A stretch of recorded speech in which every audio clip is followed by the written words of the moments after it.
wide range of behavior. That it's a behavior that's appropriate as well.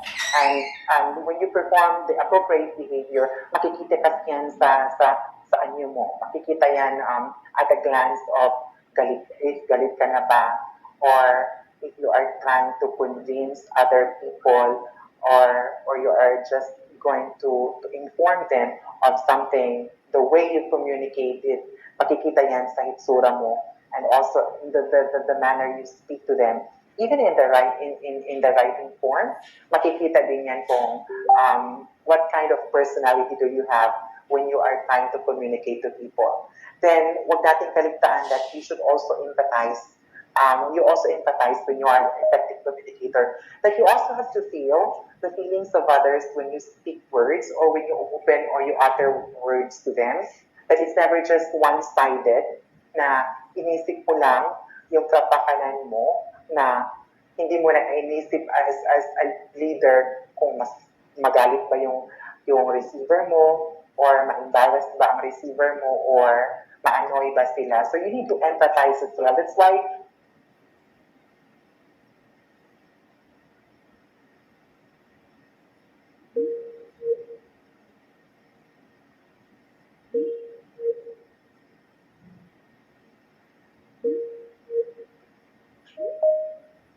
along the course of the discussions, eventually, magkakaroon ng iba-ibang detalye ng pag-uusap, especially when you are building partnerships.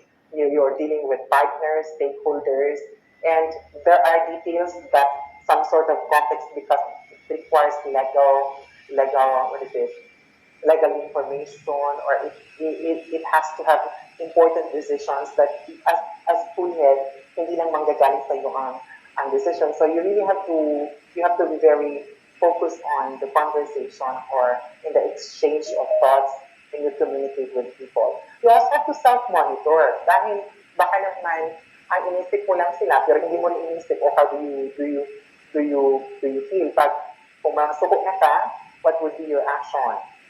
If hindi mo silang environment because of factors in the exchange of message, kita na ba ang information, isipin mo rin yung sarili mo, that it would never put you at the end of the day into hot water. So it takes prudence to take out of yourself from the conversation, especially if it's putting you into harm na. So you also have to self-monitor. Then you commit to the relationship. That every time that we communicate kasi, there are required actions in it. And when you communicate as school leaders, panindigan natin kung ano yung sinulat natin, panindigan natin kung ano yung sinabi natin. It's never just because you just have opened your mouth, then tapos na doon. There are still accountabilities, there are still responsibilities of you as a school head to monitor kung ano na yung nangyari sa mga sinasabi mo. Nagawa ba siya or wala? Both in verbal and in written form. No? So that's to be an effective communicator. Now, there are tips for effective communication in the workplace. Like, one, you have to have a clear goal and purpose. Like, when you communicate, alam mo kung ano yung goal at saka purpose ng communication. Is the communication within your bound, or it requires higher authority to communicate? Or because that's the channel of the information now. Like, the communication pala should not be coming from your office. It has to be coming from the superintendent or the assistant schools division superintendent, because it's their concern. So you should be able to identify the delineation of your function as well. Dahil when you communicate, it requires decision. Tapos, pag ikaw ang nagsulat, at saka hindi mo pala siya trabaho, well, there are ramifications of that at the end of the day. So, be able to have a clear goal and purpose. And this goal and purpose should be confined with your work as school head. Kung saan banda ang trabaho mo. Then second, you also have to ask for confirmation, especially if the message is transferred already, or if the message is understood, or you also have to confirm if the data that's forming part of your communication document or in your narratives ay tama ba, impacto ba ang information. Like for example, if you write to a stakeholder, tapos ang pangalan niya wrong pagkasulat mo, then there is effect in the communication. Tapos you are able to address the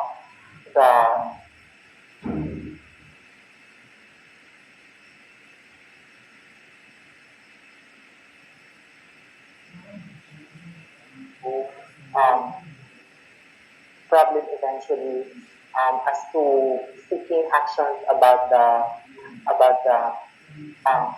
letter that or the communication that you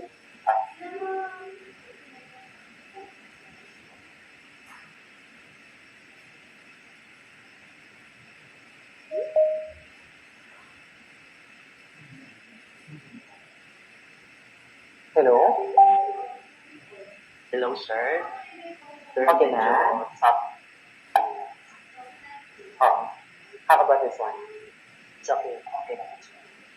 Thank you. So you also have to ask questions, and that's basic. Then you also the agreed objects must be written, especially yung may mga decision points, dapat niyang isulat, then be assertive, but at the same time be professional.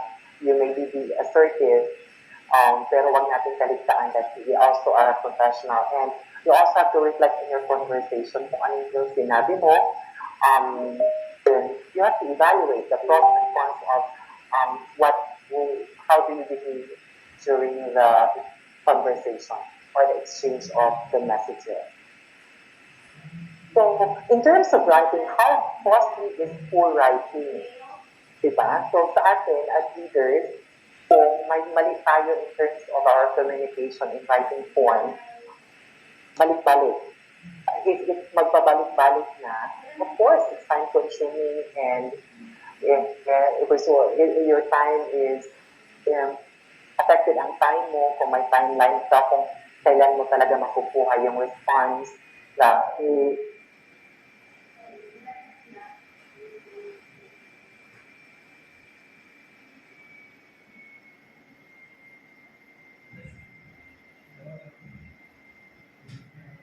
So for effective business writing, ang definition natin dito ay you have to take a look at the context, and the context must be professional pag magsulat tayo. But the choice of words, very important. That the words that you're going to be exact, appropriate, and direct. So, in totality, the context must be professional dapat pag magsulat tayo. Then the purpose, it has to have a purpose that it has to convey and persuade, depending on what's the goal or purpose of your communication, of the document. Then in terms of type, depending on if the client proposes back, it's a report, or memoranda, or emails and notices, yan. Still, we have to be confined with the context na dapat professional tayo when dealing with these types of documents. Then the manner of writing must be clear, concise, and effective. So, automatic yan. Direct to the point kung ano yung gusto mong sabihin. Wala nang pag-delivery pa. Okay? And then in terms of process naman, for effective business writing, may planning tayo. In the planning, you are able to bring your ideas to life. Then my composing, in which that's the time that you are going to make your writing stand out. And in the revision stage, that's you are going to complete the message and improve its readability. So that's the process for effective business writing.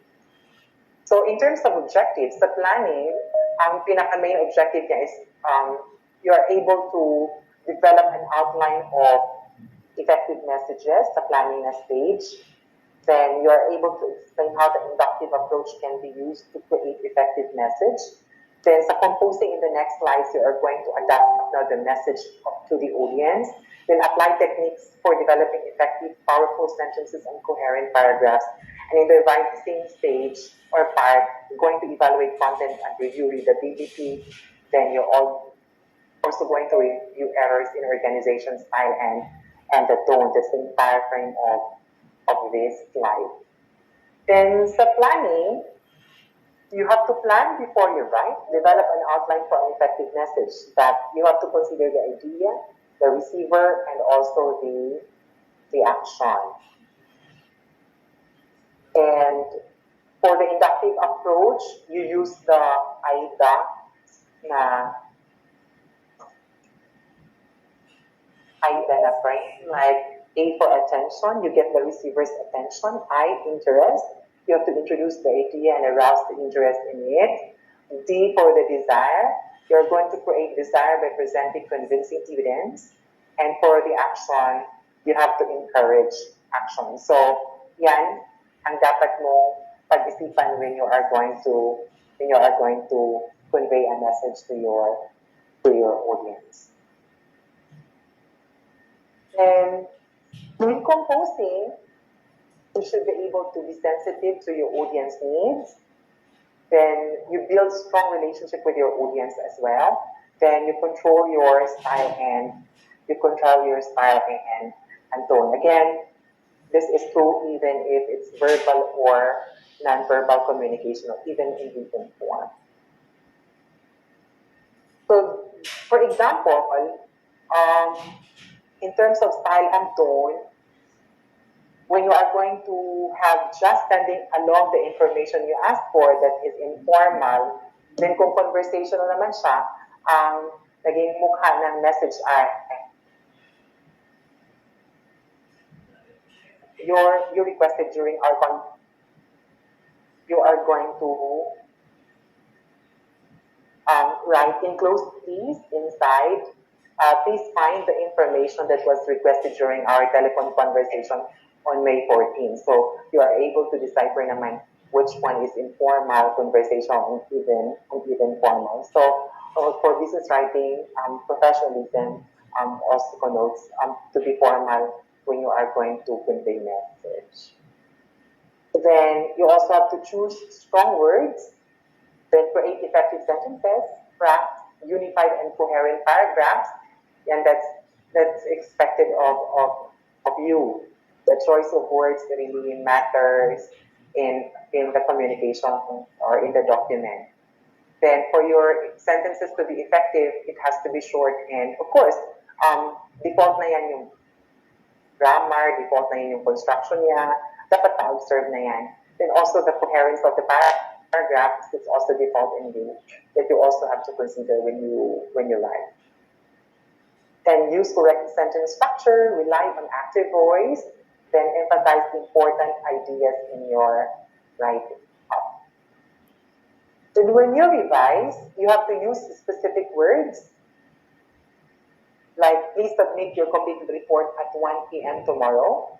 Yeah, that's specific. Then you also have to avoid camouflaged words, like the president will confirm the date, hindi klaro kung kailan. Then you also have to eliminate cliches, like please send your answer at 10 a.m. today. So it has to be direct order, direct communication to them. It has to be specific. Then you also have to choose simple words. Huwag na tayong gumamit ng complex words. Baka ang use ng word ay very different na. Dahil iba ang meaning niya, although synonymous siya, pero hindi na siya akuma sa gusto mong ipaabot. So you may use the envelope. The word use is very simple. Then eliminate misplaced elements, like the 3-year budgets, which have some serious defects, are being returned to the strategic planning committee. So itong which have some serious defects. Yan. Pwede natin i-eliminate. Then you also have to eliminate dangling modifiers. Okay, and you also have to observe parallelism. And this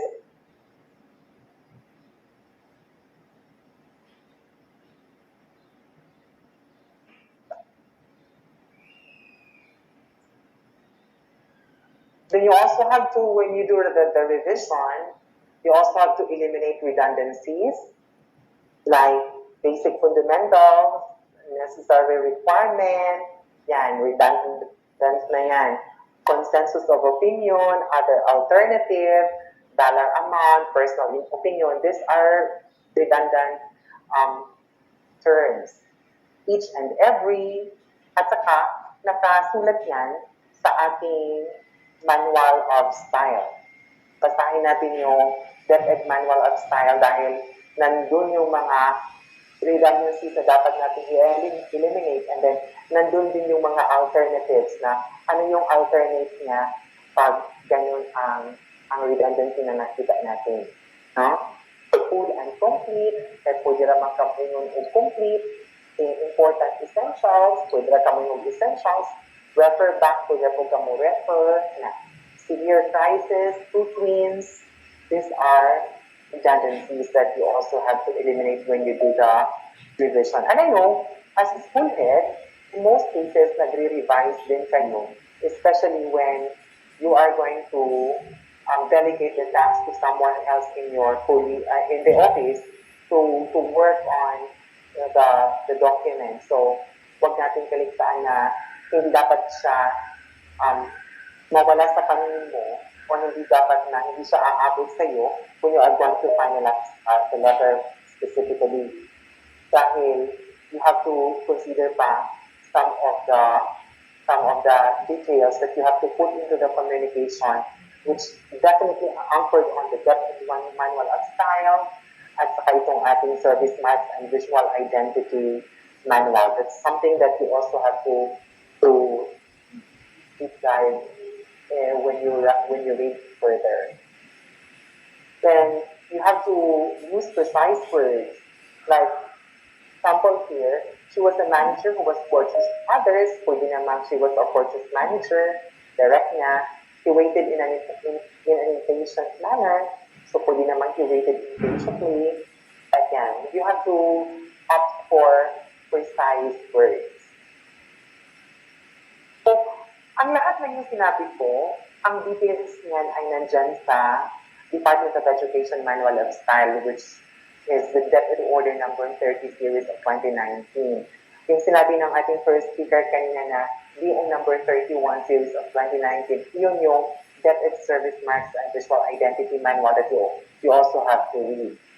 No? So, I just took some of the essential information from this DO, and I'd like to advise pa rin everyone around to read the details of this Department of Education Manual of Style dahil nandun ang details lahat. The use of comma, the use of punctuation marks, like the use of PhD, the use of everything, nandun na. Then, if you are going to code, nandun na din. That we also have to observe in our communication. So, in this slide, I just captured here the provisions 1, 2, and 3. And in provision 1, sinabi niyan na nandyan yung language style, format, and usage na nakabase on the Chicago Manual of Style, the 17th edition, and integrates also the DepEd House style, which includes common usage within the department. So, yun yung nakapaloob sa ating DepEd Manual of Styles 2018 edition. Then, ang pinaka-aim nito is to inculcate a culture of excellence in its delivery of quality, assertive, relevant, and liberating education for the Filipino learners. And to achieve this, all the officials and personnel from the central down to the regional, and even in the school levels, are encouraged to take part in promoting the use of the DepEd Manual of Style. This will not only establish DepEd credibility, but also institute and convey a unified DepEd identity to its partners and stakeholders in the public. So, it becomes talaga our identity na, pag makakita ikaw ng isang document or isang letter, you would be able to decipher na this is coming from the Department of Education when we conform to the standard na nandito sa demos natin. Then, the manual contains set of rules and standards that it shall serve as reference for DepEd personnel involved in filing and formatting DepEd issuances, yung ating DepEd orders, DepEd memorandum, DepEd advisory, yun. Collectively, they are DepEd issuances. And also to ensure clarity, completeness of information, yan, conciseness, and consistency in spelling, grammar, punctuation, hyphenation, capitalization, even and don't, typeface, and even the abbreviation among other rules na doon nakapaloob sa ating demos. Then, the DepEd order aims to guide us to develop official documents for communication and publication of the department's strategic priorities. And it shall assist them in facilitating the processes, mechanisms, and procedures in formulating easy-to-understand office issuances, and also strengthen the communication channels of field offices.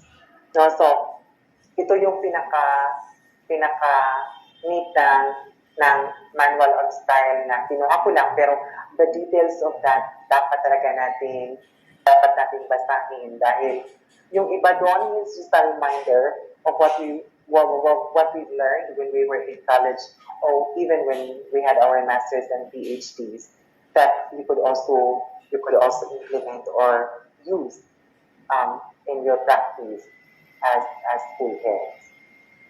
So, yun ang first presentation ko on communication. So, if you have questions, mamaya ko na lang siya entertain yung mga questions ninyo, and I'll just proceed to the next topic that is asked of me to discuss. Ito yung child protection policy. However, that's accessible naman itong demos natin sa ating website. Now, the second discussion point that I'm going to talk about is on child protection policy. Now, building connection, this is still under building connections because the children that who are within your care ay hindi lang ikaw as school heads ang nakipag-interact. There are also decisions that involve parents and even external stakeholders who are also involved when you deal with child protection. Maraming key players dito, maraming actors when you are going to institute child protection policy in your school. So our main guide of that child protection policy ay itong DO 40 series of 2012, the DepEd Child Protection Policy. And again, I'd like to advise you to read more or further about this DepEd order, since I only took some of the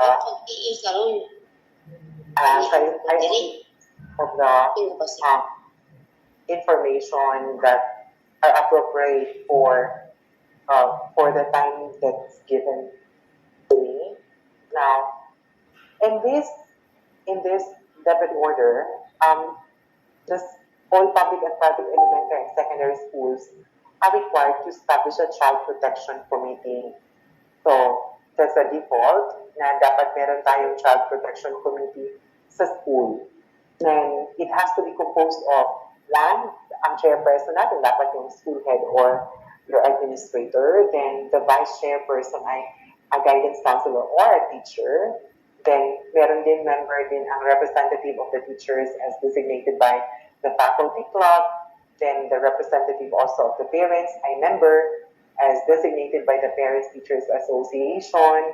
Then, representative of pupils, students, and learners as designated by the Supreme Student Council. Then, representative also from the community as designated by the punong barangay, preferably a member of the Barangay Council for the Protection of Children. I know most of you or all of you meron ng ganito na child protection committee sa school level. Now, ano yung function ng ating CPC, yung ating committee. One, mag-draft ng school child protection policy with a code of conduct and plan to ensure child protection and safety, which shall be reviewed every 3 years. Then, naka-attach din doon yung template ng ating plan. Then you also have to initiate information dissemination of programs and organize activities for the protection of children from abuse, exploitation, violence, discrimination, and bullying or peer abuse. Then you also have to develop and implement a school-based referral and monitoring system. Meron din naka-attach na template sa DO na ito. Then you also have to establish a system for identifying students who may be suffering from significant harm based on any physical, emotional, or behavioral signs. Then you also have to identify, refer, and if appropriate, report to the appropriate offices cases involving child abuse, exploitation, violence, discrimination, and bullying. Yun yung pinaka-function ng CPC at the school level. You also have to give assistance to parents and guardians whenever necessary. Then, in securing expert guidance, counseling from the appropriate offices or institutions. Then, to a certain extent, you also have to coordinate closely with the PNP, LSWDO, and other non-governmental organizations. Then, of course, you monitor the implementation of positive measures and effective procedures in providing the necessary support for the child and for those who care for the child. And ensure that the children's rights to be heard are respected and upheld in all matters and procedures affecting their welfare. So, napakabigat pa rin talaga ng role ng ating committee na ito. But if the school has been practicing this, definitely it's never difficult to begin with. Ang duties and responsibilities din ng ating mga pupils, students, learners sa school, that the committee should be aware and the school head should also be keen. Like, specifically, pupils, students, and learners shall have the following duties and responsibilities. Ang first on the line talaga ay comply with the school's regulations as long as they are in harmony with the best interest. Pupils, students, and learners shall refrain from engaging in discrimination or leading a group of pupils or students to discriminate another with reference to one's physical appearance, weaknesses, status of any sort. Doing any act that is inappropriate or sexually provocative, then participating in behavior of other students that is illegal, unsafe, or abusive, then they should also be refraining from marking or damaging school property, including books in any way. And that's their responsibility and that's their duty. They should refrain from engaging in fights or any aggressive behavior. Then, introducing into the school premises or otherwise possessing prohibited articles such as deadly weapons, drugs, alcohol, toxic and noxious substances, cigarettes, and pornographic material. And they should refrain from performing other similar acts that cause damage or injury to another. At ang pagbabantay ng itong mga duties and responsibilities ay talagang from the eyes of everyone in the school, especially the school head and also the committee. Then, an allegation that any of these acts, yung nasabanggit natin sa previous slide, has been committed shall not be used to curtail the child's basic rights or interpreted to achieve the objectives of this department order. Yeah. It's just an allegation. So, you, of course, may proseso din if a child has committed those violations. There's still standards that you have to follow through. Nandiyan din sa loob ng DO na ito kung paano how do you do with the referrals, and then sa ang opisina siya dapat i-lodge depende kung anong offense ng ng ating kabataan. Okay, so you still have to follow the standard procedure kung ano ang offense, depende sa offense ng ating estudyante. Then, they also have to conduct themselves in accordance with their levels of development, maturity, and demonstrated capabilities with a proper regard for the rights and welfare of other persons. Ito sa mga kabataan pa rin. Then, respect one another person's rights, regardless of opinions, gender, ethnicity, religion, and then they also have to observe that for beauty of students' needs.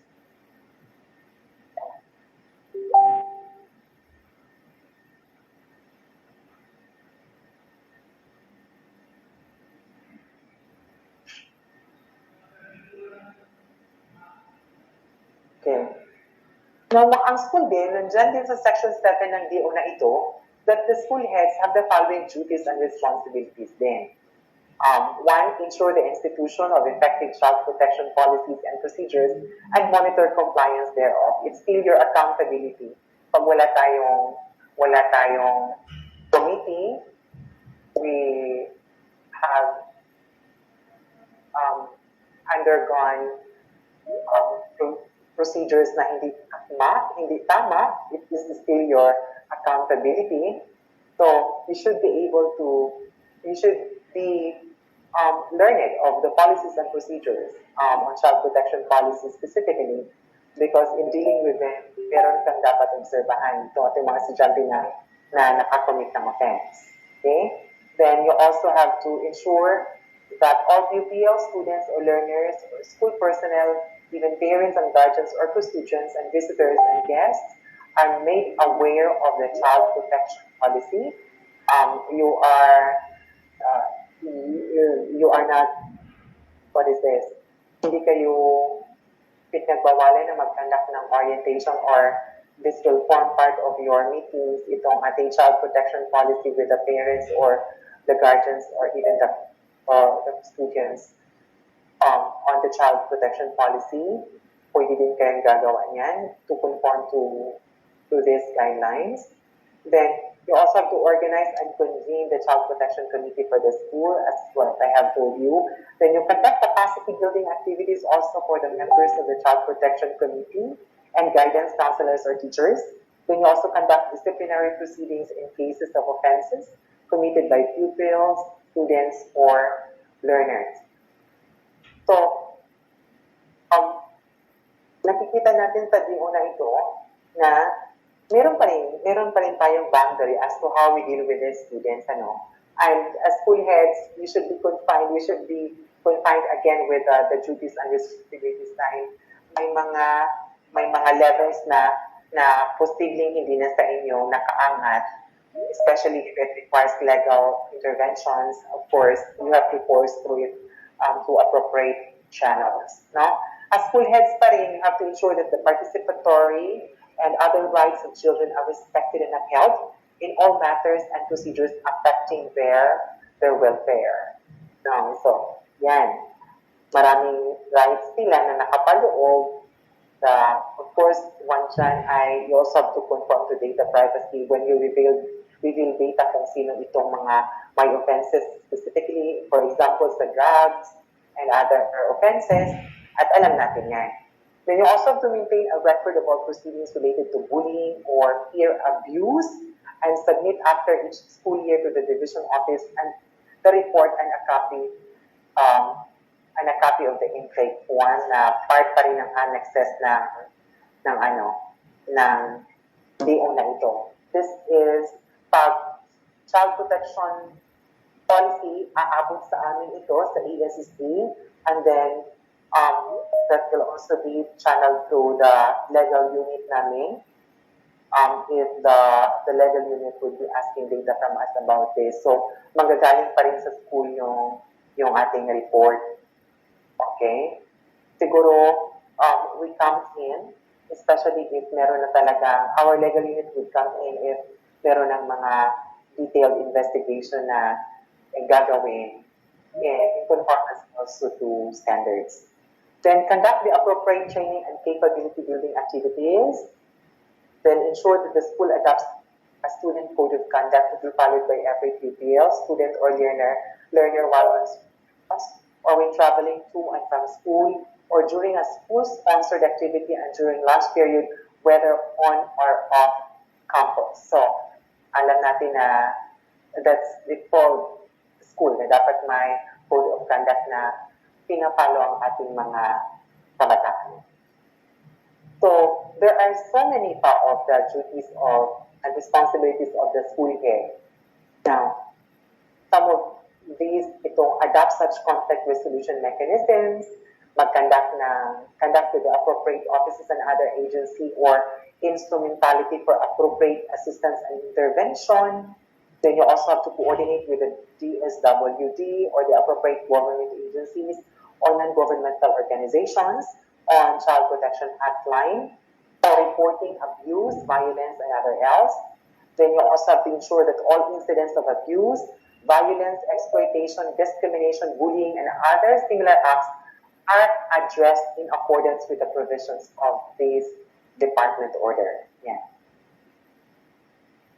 So, sa mga school personnel naman natin, like itong ating school administrators, teachers, academic and non-academic and other personnel, meron din doon kanilang duties and responsibilities, some of which is for them to exercise special parental authority and responsibility over the child, then keep them in their company and support, educate and instruct them by right, precept and good example, then give them love and affection as well, advice, counsel, companionship and understanding, then enhance, protect, preserve, and maintain their physical and mental health at all times, then furnish them with good and wholesome educational materials, and other else.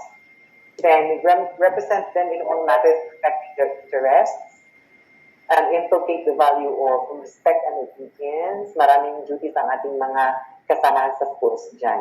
Okay? So, those are just the important tidbits or information that I took from the department order. Again, I'd like to advise everyone to read intensely this letter order dahil meron pa doon mga detalye on important details in terms of referrals and other information.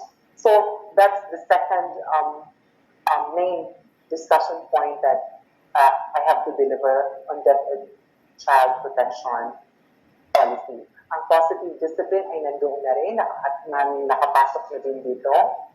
That is something that you also have to read. Importante, the importance of this policy is you're able to, you're guided with the extent of your work in matters involving child protection.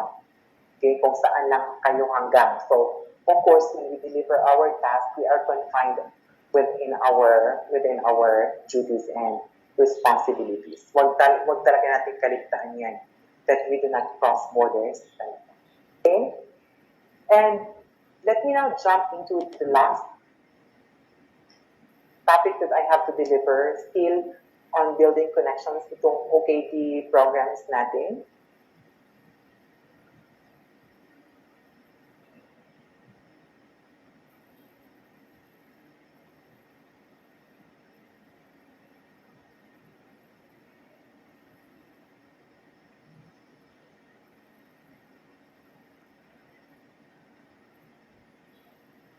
Can I get a confirmation if the presentation is on your screen, sir? Yes, sir. Sir. Nakikita na po, sir. For OKD sa DepEd, Uplan Kalusugan sa Department of Education, it's still forming part of building connections dahil definitely when we deal with these programs, the community is involved. Huwag nating kaligtaan na we are not complete in school.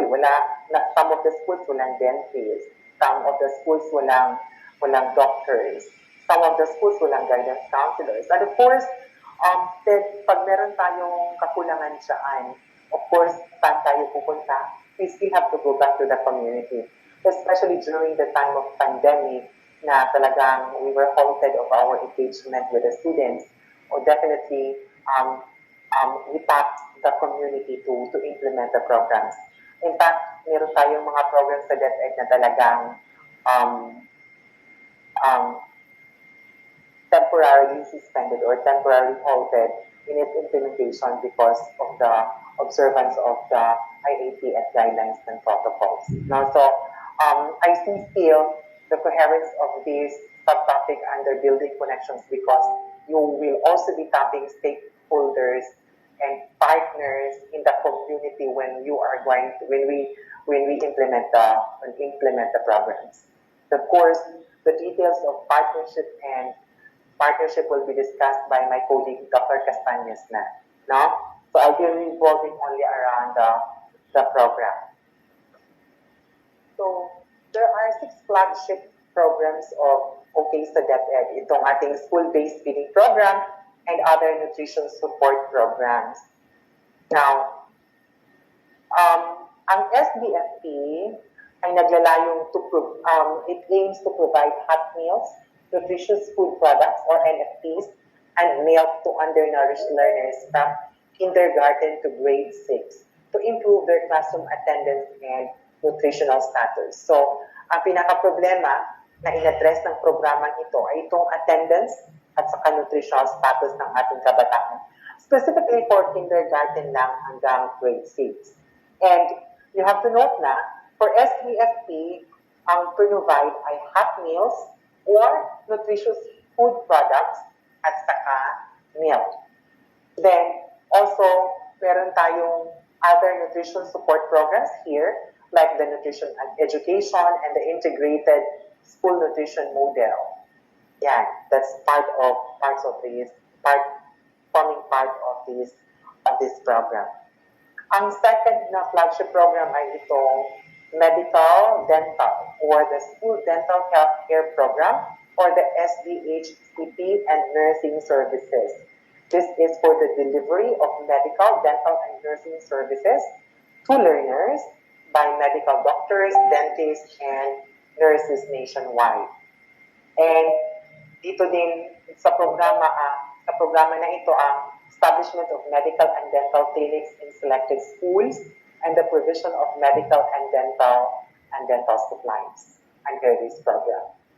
Another flagship program ay Water, Sanitation, and Hygiene or WASH in Schools or WINS program. This is a comprehensive program and sustainable program as well, and scalable school-based program that sets the basic requirements and standards of 5 key elements: water, sanitation, hygiene, deworming, and health education. Ito yung 5 key elements ng ating WASH program. Then the next flagship program ay itong Adolescent Reproductive Health or ARH, which aims to strengthen its delivery of its mandates under Republic Act 10354 or the Responsible Parenthood and Reproductive Health Act of 2012. Dito din nakasulat ang Age and Development Appropriate Reproductive Health Education. Yan yung binibigay natin sa ating mga kabataan relative to this program. The integration of responsible parenthood and reproductive health information in formal, non-formal, and indigenous learning and in teacher-child parent activities. And how could we be able to make our school having a supportive school environment for this program. Another flagship program ay itong NDEP with Comprehensive Tobacco Control or the National Drug Education Program. The NDEP is a holistic approach to the problem of drug abuse by collaborating with all sectors under a unified, scientific, or research-based and responsive procedure. Then, ang Comprehensive Tobacco Control, this would ensure compliance with the national laws and issuances on tobacco control for the protection of learners. So, kung meron tayong national laws on this, of course, magbababa din tayo. The compliance should start from still the community, and the microcosm of it ay pangaralan pa rin. Balik din tayo sa school. So, kaya meron tayong comprehensive tobacco control that is forming part of this program. And then the last one is on school mental health program, which focuses on the mandate of DepEd on mental health promotion in schools under RA 11036 or the Mental Health Act. This would intend to raise awareness on mental health issues, identification and provision of basic support and services for learners at risk, and also facilitating access, including referral mechanisms of learners with mental health conditions to treatment and psychosocial support. Yan. So, ang lahat ng programang ito, these are our plan kalusugan sa DepEd. So there are 6 flagship programs of OK sa DepEd. So what is OK sa DepEd? So take note, this is the convergence of DepEd's health programs, policies, and activities geared towards their effective and efficient implementation at the school level. No? So support din ito natin sa ating mga kabataan. Of course, ang mga programa na ito are addressing specific problems that are existing in the schools. Diba? So, hindi man matao ang program kung wala tayong problem na i-address. So, it has to address specific problems. Like for SBFP, meron siyang problema ng ina-atake or ina-address. And it's a program na funded, so definitely may cost implications there. So it requires really intensive study as to how and why we implement the program. So, meron ding highlight ang OK sa DepEd, itong ang One Health Week, which is a week-long school-based celebration that aims to promote the importance of health and nutrition services in achieving the learner's full educational potential and supporting personal productivity. Yan, so we had this implemented in the schools, and last year we had this One Health Week activity. July 22, 2019 itong One Health Week na nagsimula. Okay? So ito yung mga summary of the OKD flagship programs. Like, under here, meron tayong legal basis, ano yung mga DepEd orders natin, then ano yung remarks. Like, sa DepEd, may mga DepEd orders tayong dapat tutukan or basahin. DO 28 series of 2018, itong DN 83 series of 2019. And, of course, nagkakaroon sila ng drafting of the DN creating on OKD, TWG, and TWG per flagship program. And meron na yan. Then, for school-based feeding program, ang legal basis are RA 11037. Then marami na tayong mga DepEd orders na na-release na sinusunod relative to SBFP. Nagpabago-bago kasi yung guidelines to a certain extent because nag-iba yung recipients. Then meron din mga activities na we could not conduct because of the pandemic. So yan, DO 39 series of 2017, meron DO 36 series of 2019, at saka yung pinaka-latest natin so far, as of this time, may DO 31 series of 2021. Okay? Then, meron din mga DepEd orders related to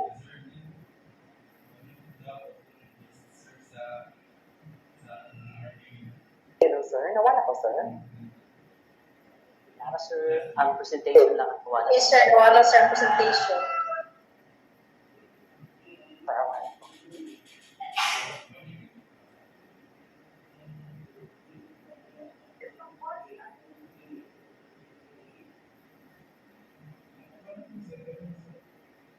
Yan. That one, sir. For nutrition support and related policies, meron tayong DO 13 series of 2017, yung FNAB, for food safety, and that's coming from the ISLO. Then for the NDEP, the National Drug Education Program on legal basis, IRA 9165, then meron tayong DepEd order na dito, DO 12 series of 2019, then may DM 200 series of 2016. Then, like to highlight the remarks here na OSEC created a TWG on the Unified PDE framework Yan, so that's one of, sa paggawa ng summary na ito, ginagawa part in the pipeline, so mga remarks nito. Okay, so please validate if met na ito as of this itong TWG on the Unified PDF Framework. Then on comprehensive tobacco control, meron tayong legal basis, RA 9211 at saka RA 10463. The only DO we have on comprehensive tobacco control ay DO 48 series of 2016. Then the DO is for revision to include new issuances and the creation of TWG on tobacco control. Then for Washington schools, meron din mga DOs na na-release. Ang latest ay yung DM194 series of 2018. Then, this was for signature pa by the notice of the secretary and for the functional technical working group involving developing partners like the UNICEF, GIZ, and Save the Children to meet regularly. So my memo relative to this. Okay. For adolescent reproductive health, meron tayo RA. I think lost. Nawala na naman po yung ano po sir, yung presentation niyo po sir.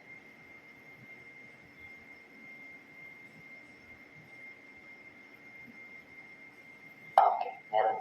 Nandiyan po sir.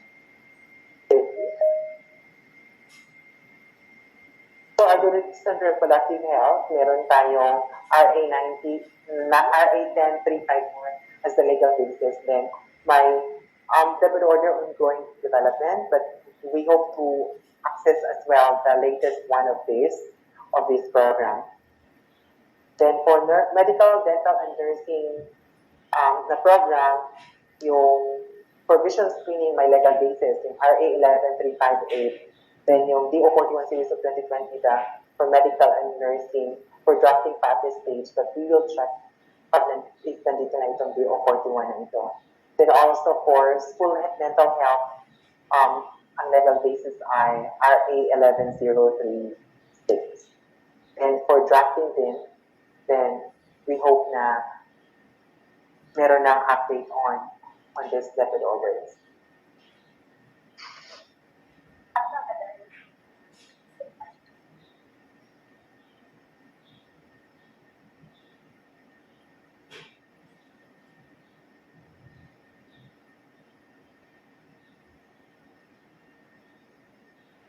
For a while.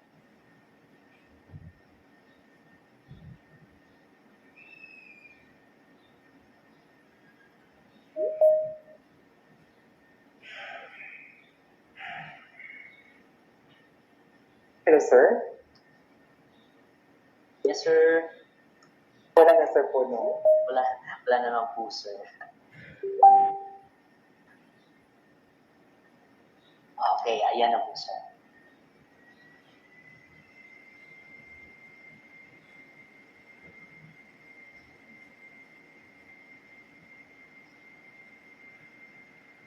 Now, for okay sa DepEd calendar, meron tayong mga activities na sineselebrate every month.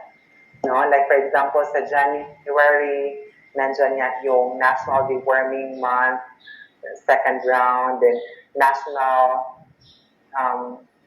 Safe Kids Month, January, then National Cancer Consciousness, One Health Week in January, then Zero Waste Month, at saka Autism Consciousness.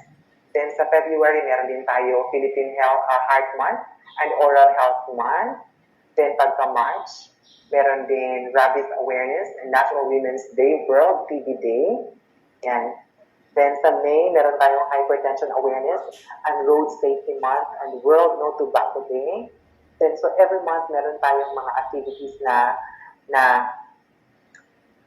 in-implement that's supporting to the programs, the flagship programs of OKT. At saka during Brigada Eskwela, tinitingnan din natin how these programs were implemented in the schools. Like, we take a look at the needs assessment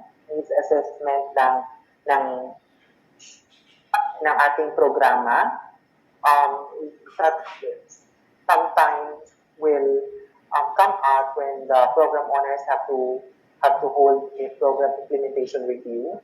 Then also in the school level, you also have to do needs assessment specifically on SPFT, kung sino yung ating mga beneficiaries. Yan, may mga reports din na kakailanganin sa inyo. Then, also, during Brigada Eskwela, we also intensify resource mobilization and enlistment of partners to these programs. Then, definitely, nandyan din yung community mobilization, especially on the preparation of areas for medical and dental examination, refurbishment or facelifting or repair of feeding centers, canteens, school clinics, WINS facilities, and among others. Then also itong water testing, establishment of nurseries and school gardens, then setting up of signages like no smoking and other capacity building activities. And of course, yan ay mangyayari din during maximize or optimize during Brigada Eskwela. And that's also supporting to the implementation of the program. Now, when you take a look at the activities and services across the life course ng ating OKD, sa curriculum kasi, from key stage na kinder to grade 3, meron sa kanilang curriculum na the learner demonstrates an understanding and observance of healthy habits and practices in achieving well. Pagdating naman nila sa grade 4 to grade 6, the learner demonstrates an understanding of how changes, which are part of growth and development, impact health practices that help achieve and sustain optimum health and well-being hanggang senior high school, na pagdating sa grade 11 at sa grade 12, the learner is now able to adopt an active life for fitness and lifelong health. The knowledge, skills, and understanding, which include physical and health needs competencies, support them in accessing, synthesizing, and evaluating information, making informed decisions, enhancing and advocating their own as well as others' fitness and health. So, tinuturo siya sa curriculum. Ano naman yung support natin from the policies that or the programs, projects and activities, specifically OKD. So, to take note that lahat ng ating mga support services na ginagawa ay also supporting to the curriculum. And the programs also are aligned with the curriculum. Like for example, itong provision of access and meal to selected learners from kinder to grade 6 for wasted and severely wasted learners, yan, that will be affecting also their understanding and definitely their health. Itong lahat ng ating ginagawa, vision screening for kinder, grade 1, measles, rubella, TB for grade 1, yan, distribution of hygiene kits, application of fluoride varnish. Yan, these are all activities that are aligned as well with the key stages in the curriculum. Kaya nga, meron ding mga, sa program natin, there are specifics as to anong key stage ito ini-implement. No? Like the school-based feeding program kinder to grade 6. Pagdating sa junior high school, ito na establishing Bernabe Adolescent chapters in high schools. Teen hubs, meron din ito vision screening for grade 7, 10, and color vision testing for grade 10. Then weekly iron folic acid supplementation for grade 7 and 10 and all female learners. Then sa senior high school, ito din i-pa natin na itong weekly iron folic acid supplementation for grades 11 to 12. So, the OKD flagship programs are aligned and in conformance or in support to the understanding of the curriculum as well, for the learners to understand the concepts that are taught to them. So, meron din tayong mga support activities. So, may mga goals ang ating PPAs for schools for the future framework. Ang goal na ito from the Department of Education ay for 2025 2022. I hope swak pa din ito sa dapat ninyong malaman when you take the test. Like the general directions of OPD sa program is to strengthen its implementation, strengthen health education and delivery of health services, then ipa-prioritize yung 1,869 na central schools and last mile schools, then meron din mga professional development, then i-strengthen din yung external partnerships. Then, mag-develop din pa rin ng integrated monitoring tools, meron naman yan. So, that's all the one-stop shop monitoring tool lang siya gagamitin for the entire, para sa lahat, na flagship programs. Then, development of comprehensive and integrated database for school health and nutrition. Then, health and nutrition facilities. Then, itong wellness programs of DepEd personnel. Then, full implementation of the Magna Carta. The mobilization of senior high school learners. Then, allocation of funds to support the RRM's emergency feeding, psychosocial interventions, and provision of hygiene kits. Yun yung directions ng ating OKD from 2020 to 2022. Then also, for the school-based feeding program specifically, ito din yung kanyang direction, provision of hot meals to wasted and severely wasted learners, promotion of food safety requirements and procedures, then integrated school and nutrition model, ito masustansyang pagkain para sa batang Pilipino at implementation, itong yan, details na yan, then the intensification of nutrition education and focusing in last mile schools. Sa end-up naman, ang umarangkada na ditong Universal Prevention Curriculum and Substance Use Prevention, then training on assist and brief intervention, then conduct of life skills trainings. Ang iba dyan na-implement na natin, itong establishing of linkages with the Barangay Anti-Drug Council, Municipal Anti-Drug Council, then strengthen the implementation of DO 48, series of 2016 for comprehensive tobacco control policy. At saka sa wash in schools, policy development pa rin ang direction niya, then adoption of WINS resources, then continuation in its integration of WINS in the curriculum, then itong WINS Massive Open Online Course, MOOC, na nagsimula 2019, then provision of hygiene kits, then WINS campaign activities as well, then the provision of technical assistance for WINS implementation at all levels. We have been conducting this as well. Then for the adolescent reproductive health and direction the establishment of RH hubs, or reproductive health hubs, 13 centers in coordination with DOH, or RHU, like policy issuance, then the management of adolescent health programs through effective guidance and counseling programs and referrals, WIPA pa rin for grades 7 to 12, and also as female learners. Then itong ADEPT, Adolescent Health Education and Practical Training, and Adolescent Job Training Aid na nagawa na natin din. Then implement menstrual health management component of the WINS policy. Then the support on the implementation of the comprehensive sexuality education na meron ng pilot tayong divisions at saka pilot schools. Okay? Then for the medical and nursing services, issuance pa rin ng comprehensive policy for health service deliveries specifically in 2020 dahil nagbago ang ating konteksto. So we accommodated na of how we handle and also position ourselves in times of pandemic. So yan, nagkakaroon ng issuance of comprehensive policy. Then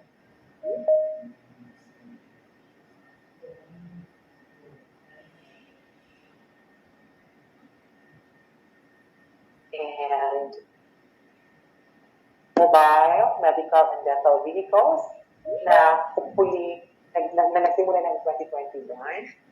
Provision of medical supplies, procurement of screening tools, then conduct of vision screening, prioritizing kindergarten pupils based on the approved RA 11358. Yan yung mga directions ng medical nursing services.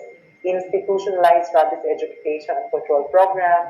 Itong sports medicine and nutrition nagsimula in 2021. Then also, coordination with stakeholders and partners for referral and other medical and dental services. Yan. Specific for dental services, ang direction ay establishment of fractional medical dental clinics and procurement of dental chairs nagsimula 2020.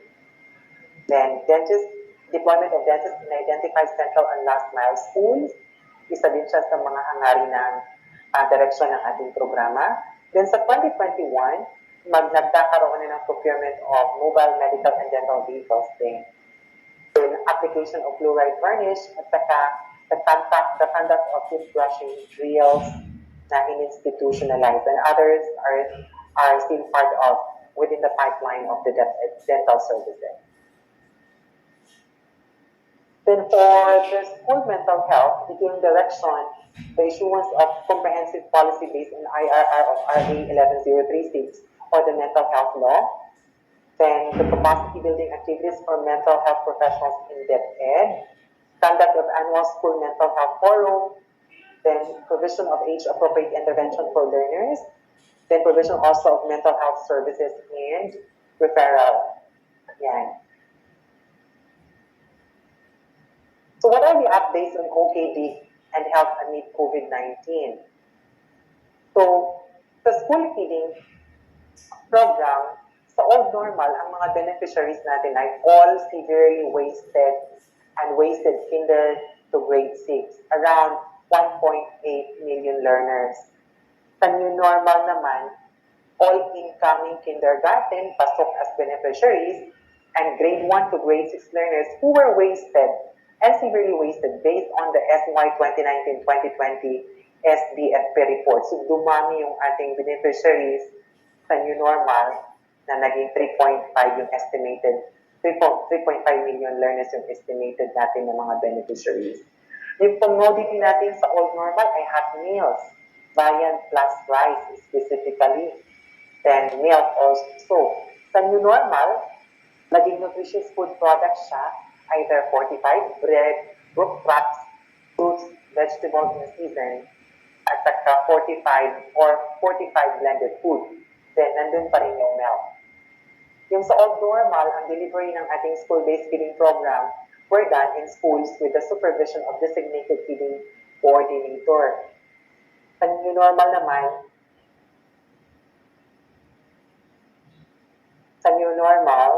without physical classes, schools shall strategize schemes to deliver nutritious food products and milk packs to the beneficiaries in their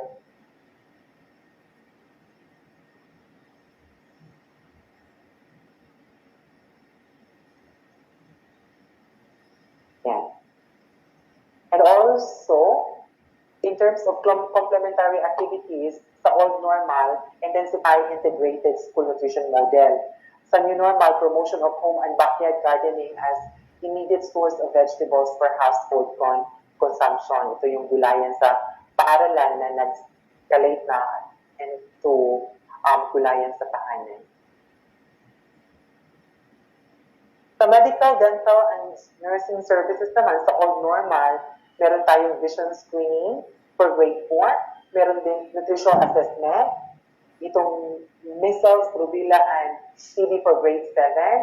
A human papilloma virus vaccine for grade 4 female learners. Mayroon ding distribution of hygiene kits, deworming, application of fluoride varnish, and physical assessment, treatment, and referral. Pagdating sa new normal, may dinagdag tayong mga online consultation and referral to teaching and non-teaching personnel and learners needing immediate medical and dental intervention in coordination with local health units and other stakeholders. Then we also maintain the COVID-19 reporting mechanism, then provision of financial assistance to the field offices to support the implementation of DO 14 series of 2020. Now, ang sinasabi nito ay, in this slide, hindi sinasabi na nawala na yung old normal Meron din tayong programa at saka mga activities na iyan.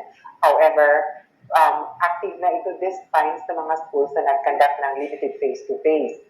Yung mga paaralan na hindi pa na face-to-face, still community-based pa rin yung pag-implement ng mga activities na ito. Okay? Sa NDEP naman, yung old normal, establishing of barkada kontra droga chapters in high schools, provision of UPC training series for health personnel, we conduct activities related to tobacco control. Then, ano yung ginawa natin in the new normal? We conducted webinar series on National Drug Education Program and virtual activities to support national celebration related to substance use and abuse, such as National No Smoking Month, the ABC Week, etc. And also for the school mental health, so old normal, we intensified that its role. We intensified that its role in the RA 11036 and Act establishing a national mental health policy.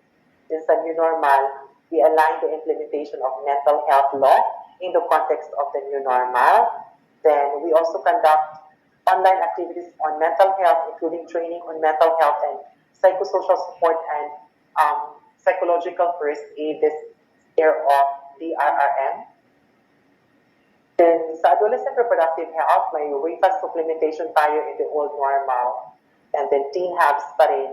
Sa new normal, may drafting of ARH comprehensive policy for online consultations with the youth sector, deputy officers, and potential partners. Then nagkakaroon din ng ARH webinar series. Then, washing schools sa old normal, meron tayo promotion of good hygiene practices like proper hand washing, toothbrushing, then lobbying for the availability of functional wash facilities.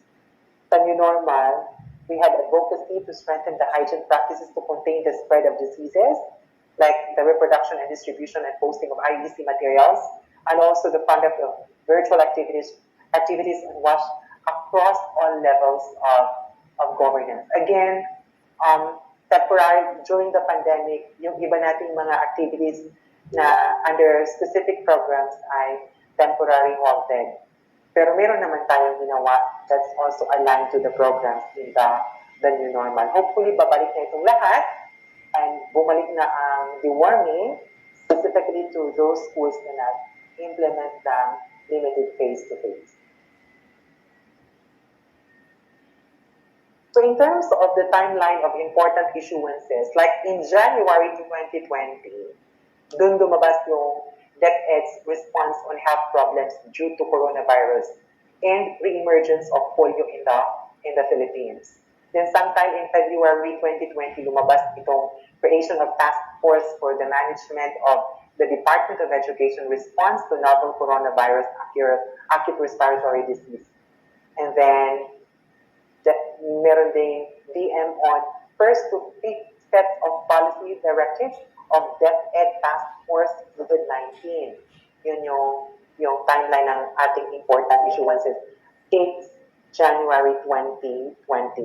At saka, sometime in July 2021, nagkakaroon pa rin tayo ng ongoing development of yung omnibus guidelines on the minimum public health standards for the safe reopening of the economy.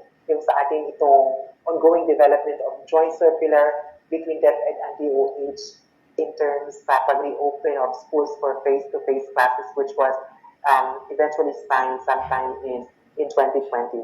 So, ito yung ating issuances, important issuances. And there's continuous issuances of DTFC Memoranda for COVID-19 response-related concerns in DepEd even until the early of 2022, especially pag-open na ng ating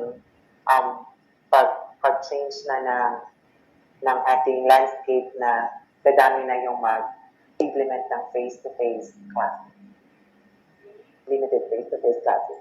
And those are my presentations. I'd like to credit my presentations from the PDO of Region A, Sir Arian Kinko, who gave me assistance on his presentations about communication, then also from the Bureau of Learner Support Services School Health Division, in terms of the OKAP sa DepEd. Talagang I took basis of, dapat may basis ako ng isasabi din because you are takers of, would-be takers of the principal's test, and I hope pag mababalikan ninyo ito, mabasa ninyo, you will be able to gather more substantial information about the problem. So that would be all coming from me. Thank you, and it's an opportunity talking with you. God bless on your examination. And that was Sir Bernabe Linog, Chief of Education Support Services Division of the Regional Office of DepEd Caraga. Such a great pleasure, sir, for having you as a speaker of this avenue. Surely you have learned a lot from your discussion regarding the essence of effective communication, the DepEd Manual of Style, the Child Protection Policy, and the OK sa DepEd with its 6 flagships. Thank you so much, Sir Bernabe Linog. Shall we give